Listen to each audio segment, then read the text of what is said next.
Hello guys, এই যে আমার পাশে দেখতেছেন আমাকে এক বাংলাদেশি ভাই সিঙ্গাপুরে আসলো প্রায় লং টাইম পরে। আর সিঙ্গাপুরে আপনি কতদিন হলে আসছেন? আমি আসছি আজকে 2 মাস।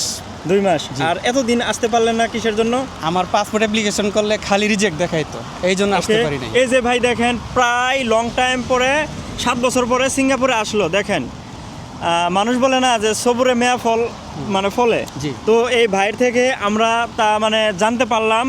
তো অবশ্যই আপনারা ধৈর্য ধরে থাকেন। আর যাদের আইপি রিজেক্ট হইতেছে এই সময়, তো আপনারা ধৈর্য ধরে ভালো কোনো কোম্পানিতে অ্যাপ্লাই করেন, দেখেন হয়ে যাবে।